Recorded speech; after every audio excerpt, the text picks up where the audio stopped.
mobility. This is the fourth M of geriatrics, the first three M's being memory loss, how to make medical decisions, and how to manage your medications. So this week we'll be talking about mobility.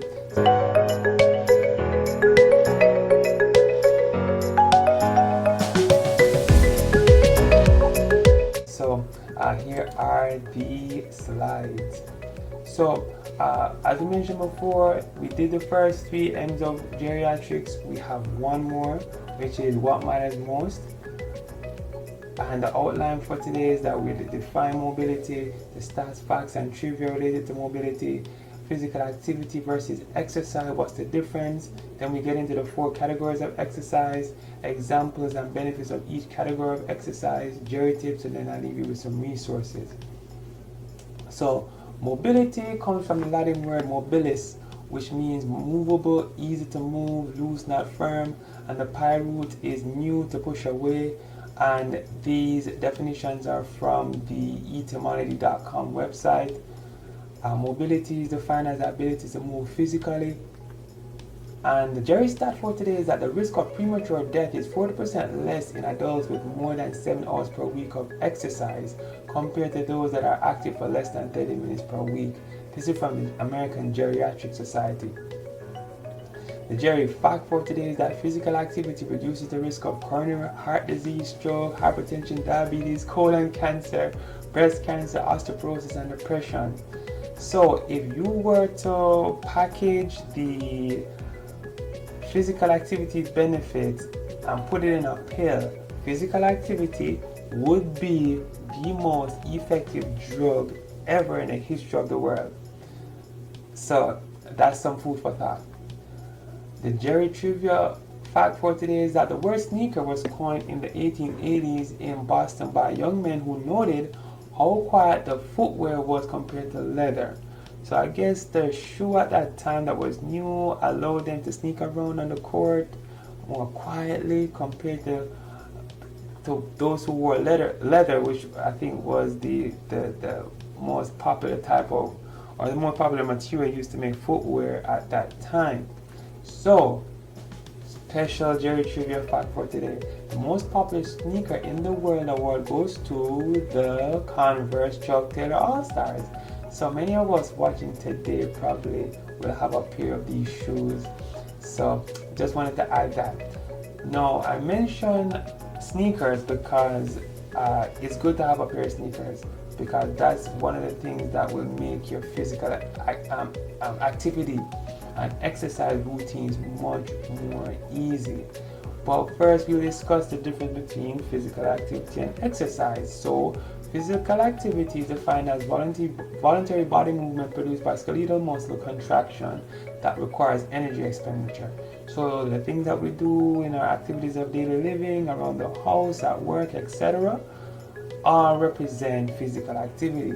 Now, exercise is defined as physical activity requiring physical effort carried out to sustain or improve health and fitness. So many persons have said, or many of my patients have said, well, I'm active at work, I'm active at home, like I'm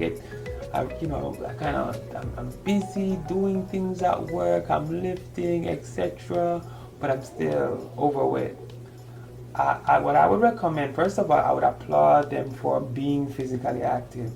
However, I would highlight the benefits of having an additional period of physical activity, maybe 10 minutes after work or before work, 10, 15, 20 minutes after work or before work, that involves deliberate physical activity with the intention of maintaining or improving one's level of fitness. And with that intention, that's where we actually see the benefits. And when there's a physical effort that can range from mild, moderate to intense, that will help to really increase the benefits from physical activity. Now, 4 types of exercise. There's aerobic exercise, resistance exercise, balance training, and flexibility exercises. Now, aerobic exercise is defined as physical activity that increases the heart rate and the body's use of oxygen. This includes running, swimming, walking, etc. 2. Resistance exercise, also called strength or weight training, is the use of resistance to muscle contraction to build strength, endurance, and the size of skeletal muscles. 3. Balance exercises are exercises that strengthen the muscle that keep you upright and include your legs and core. And finally, flexibility exercises are a form of physical exercise in which specific muscles or tendons are deliberately flexed or stretched in order to improve one's muscle elasticity and tone. The benefits of being physically active. So the benefits of aerobic exercise, which as mentioned before include walking, jogging, and swimming, include improved heart health, lowers blood pressure, increase in the good cholesterol, the HDL cholesterol, helps with control of blood sugar, assists with weight management and weight loss, and finally improvement in lung function. In terms of resistance exercises, they help to improve and maintain strong bones and muscles. They lead to weight loss, improve quality of life. They help with the management of chronic medical conditions, and also resistance exercise has been shown to sharpen thinking skills. Examples include push-ups, planks, lunges, and squats. 3.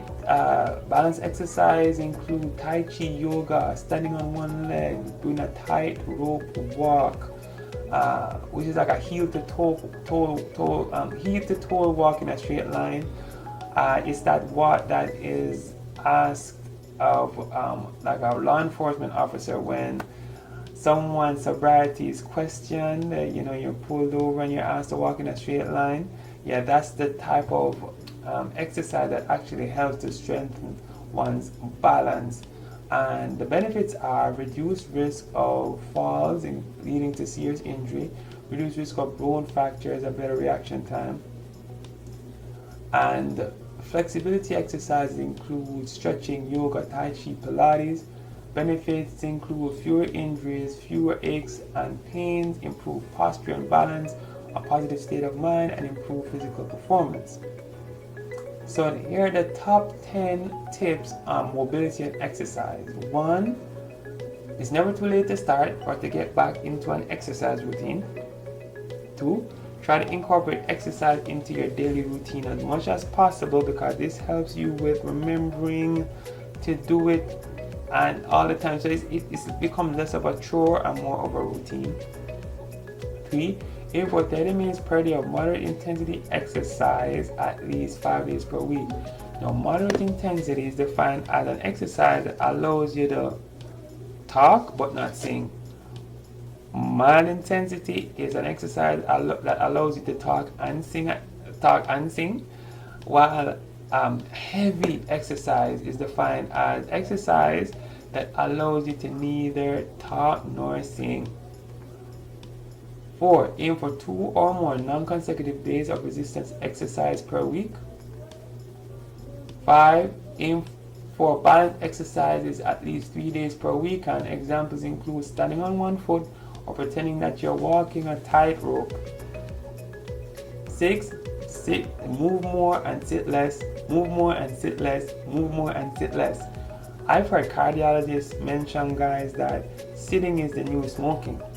So the more we sit, the weaker our legs become.